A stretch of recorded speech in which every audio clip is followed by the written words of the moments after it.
പ്രവാസ ലോകത്തെ വാർത്തകളും വിശേഷങ്ങളും അതുപോലെ മാറി മാറി വരുന്ന നിയമങ്ങളും നേരത്തെ അറിയാൻ ഈ ചാനൽ സബ്സ്ക്രൈബ് ചെയ്യൂ.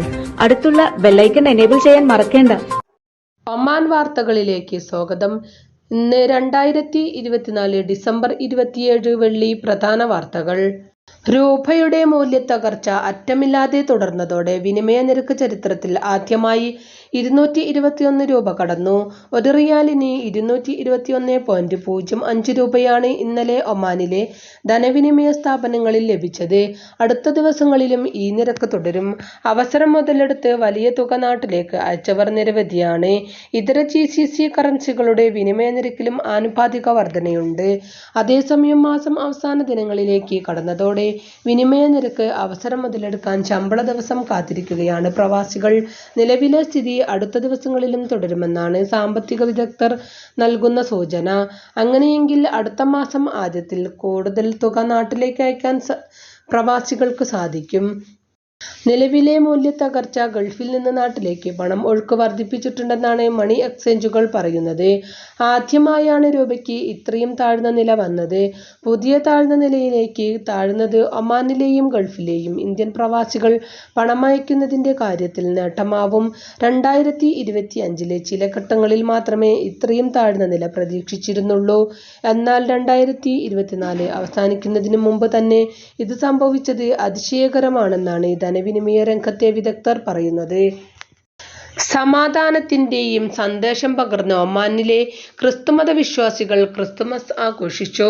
മസ്കത്ത്, സലാല, സുഹാർ തുടങ്ങി വിവിധ ഇടങ്ങളിലെ ദേവാലയങ്ങളിൽ നിന്നും സ്ത്രീകളും കുട്ടികളുമടക്കമുള്ള നൂറുകണക്കിന് വിശ്വാസികളാണ് പ്രത്യേക പ്രാർത്ഥനയ്ക്കും കുർബാനയ്ക്കുമായി എത്തിയത്.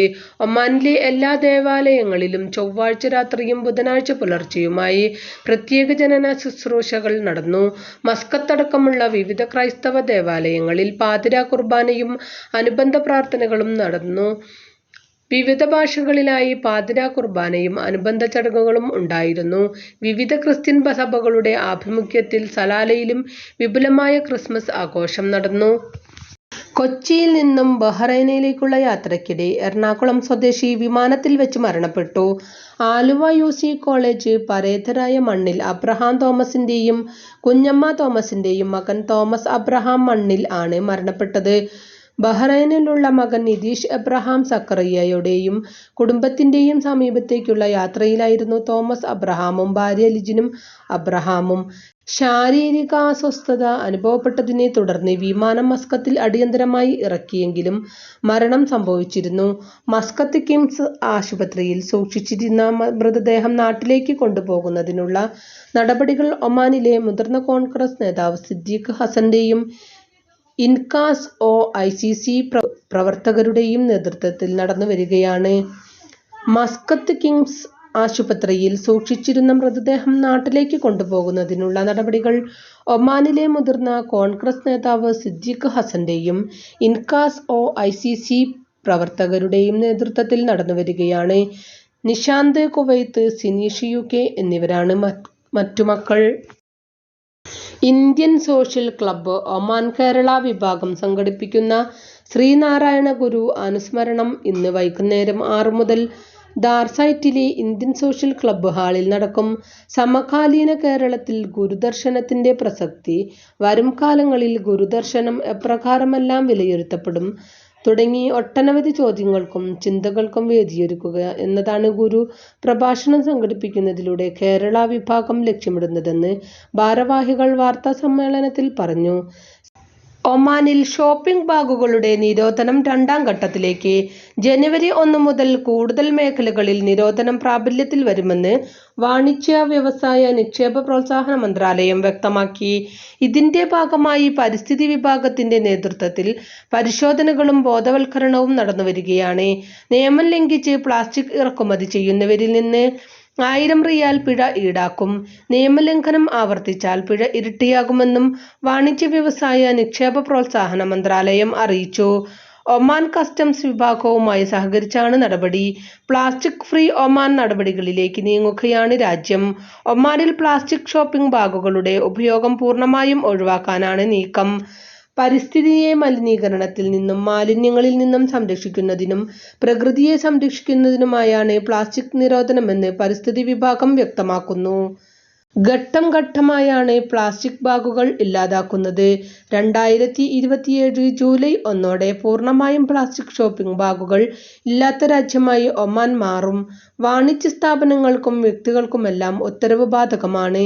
നിയമലംഘകർക്ക് 50 റിയാൽ മുതൽ 1000 റിയാൽ വരെ പിഴ ശിക്ഷ ലഭിക്കും. കുറ്റം ആവർത്തിക്കുന്നവരുടെ മേൽ പിഴ ഇരട്ടിയാകും. പ്ലാസ്റ്റിക് ബാഗുകളുടെ നിരോധനത്തിന്റെ ഒന്നാം ഘട്ടം കഴിഞ്ഞ സെപ്റ്റംബറിൽ ആരംഭിച്ചിരുന്നു. ആശുപത്രി, ഫാർമസി, ക്ലിനിക്ക് എന്നിവിടങ്ങളിൽ നിലവിൽ നിരോധനം പ്രാബല്യത്തിൽ വന്നിട്ടുണ്ട്. പ്ലാസ്റ്റിക് ബാഗ് നിരോധനം പ്രാബല്യത്തിൽ വരുന്ന തീയതി വിഭാഗങ്ങൾ 2025 ജനുവരി 1 ഫാബ്രിക് സ്റ്റോർ, ടെക്സ്റ്റൈൽസ് വസ്ത്രശാല, ടൈലറിംഗ്, കണ്ണട shop, mobile shop, service centre, watch service, furniture, house hold കടകൾ. 2025 ജൂലൈ 1 ഭക്ഷണശാലകൾ, പഴം പച്ചക്കറി വിതരണ സ്ഥാപനങ്ങൾ, packing, gift shopping, bakery, bread sweets വിൽപ്പന കടകൾ, candy factory store.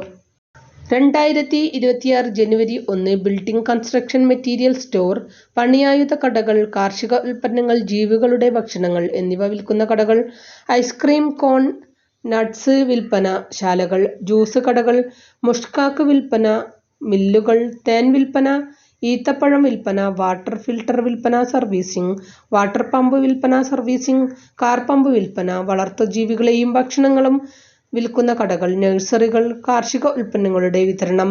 2026 July 1 bank store, സ്വർണം വെള്ളി ആഭരണ സ്ഥാപനങ്ങൾ, കാർ കെയർ സെന്റർ, കാർ ഏജൻസികൾ. 2027 ജനുവരി 1 electronic store, sanitary and electrical materials, മത്സ്യവിൽപ്പന, വാഹന റിപ്പയർ സ്ഥാപനം, മത്സ്യബന്ധന ബോട്ട് റിപ്പയർ വർക്ക്ഷോപ്പ്, വാഹന ഓയിൽ, ടയർ എന്നിവയുടെ വിൽപ്പന, സ്റ്റേഷനറി ഓഫീസ്, സ്പൈസസ് വിൽപ്പന സ്റ്റോറുകൾ, പ്രിന്റിംഗ് പ്രസ്. 2027 ജൂലൈ 1 പ്ലാസ്റ്റിക് ബാഗ് ഉപയോഗിക്കുന്ന മറ്റു മുഴുവൻ മേഖലകളും. ലോക സാഹിത്യത്തിൽ മലയാളത്തിന് മേൽവിലാസം ഒരുക്കിയാണ് വ്യാഖ്യാത സാഹിത്യകാരൻ MT വാസുദേവൻ നായർ വിട പറയുന്നതെന്ന് ഇന്ത്യൻ മീഡിയ ഫോറം അനുസ്മരിച്ചു. കേരളീയ പരിസരങ്ങളുടെ കണ്ണാടിയെന്ന പോലെ പ്രതിഫലിപ്പിക്കുന്ന കഥാപാത്രങ്ങൾ സൃഷ്ടിച്ച് എഴുത്തിന്റെ പുതുവഴികളെ സമ്മാനിച്ച MT ചിന്തകളിൽ വിരിയുന്ന കഥകളെ വാക്കുകളാൽ ചാലിച്ച് പുസ്തകങ്ങളിലേക്ക് പകർത്തുകയായിരുന്നു. മലയാളത്തെ അനാഥമാക്കിയാണ് MTയുടെ മടക്കം. രചനകളുടെ പെരുന്തച്ഛന്റെ വേർപാടിൽ ദുഃഖിക്കുന്ന മുഴുവൻ ആളുകളുടെയും വേദനയിൽ മസ്കത്ത് ഇന്ത്യ മീഡിയ ഫോറം പ്രവർത്തകരും പങ്കുചേരുമെന്ന് വാർത്താക്കുറിപ്പിൽ അറിയിച്ചു. മലയാളത്തിന്റെ പ്രിയ കഥാകാരൻ MT വാസുദേവൻ നായർക്ക് ആദരാഞ്ജലികൾ അർപ്പിക്കുന്നതായി മലയാളം മിഷൻ ഒമാൻ ഭാരവാഹികൾ അറിയിച്ചു. വിദ്യാർത്ഥികാലം മുതൽ തന്നെ കഥകൾ എഴുതി പ്രസിദ്ധീകരിക്കുകയും ലോക ചെറുകഥാ മത്സരത്തിൽ സമ്മാനിതനാവുകയും ചെയ്ത MT പിന്നീട് മലയാള സാഹിത്യത്തിലെ ഉന്നതമായ നേട്ടങ്ങൾ എല്ലാം കരസ്ഥമാക്കുന്നതിനൊപ്പം മലയാളിയുടെ മനസ്സിൽ സമകാലീനരായ മറ്റൊരു സാഹിത്യകാരനും അവകാശപ്പെടാനില്ലാത്ത സ്ഥാനം കരസ്ഥമാക്കുകയും ചെയ്തതായും നികത്താനാവാത്ത നഷ്ടമാണ് അദ്ദേഹത്തിന്റെ വിയോഗത്തിലൂടെ സംഭവിച്ചിരിക്കുന്നതെന്നും അവർ പറഞ്ഞു. തുഞ്ചൻ സാംസ്കാരിക സമിതിയുടെ ചെയർമാൻ എന്ന നിലയിൽ ഭാഷാപിതാവായ തുഞ്ചത്തെഴുത്തച്ഛന്റെ സ്മാരകം സ്ഥാപിക്കുന്നതിൽ നേതൃപരമായ പങ്കുവച്ച MT മലയാളം മിഷൻ ഭാഷാ പ്രതിജ്ഞയുടെ ഉപജ്ഞാതാവെന്ന നിലയിൽ ഭാവി തലമുറയുടെ വാക്കിലും ധിഷണയിലും എക്കാലവും നിറഞ്ഞു നിൽക്കുമെന്നും ഭാഷയുടെയും സംസ്കാരത്തിന്റെയും സാഹിത്യത്തിന്റെയും വിവിധ തുറകളിൽ MTയുടെ കാൽപ്പാടുകൾ എക്കാലവും മായാതെ കിടക്കുമെന്നും മലയാളം മിഷൻ അനുശോചന സന്ദേശത്തിൽ പറഞ്ഞു. ഇതോടുകൂടി ഇന്നത്തെ വാർത്തകളും വിശേഷങ്ങളും ഇവിടെ അവസാനിക്കുന്നു. കൂടുതൽ വാർത്തകളും വിശേഷങ്ങളുമായി നാളെ കാണാം. നന്ദി, നമസ്കാരം.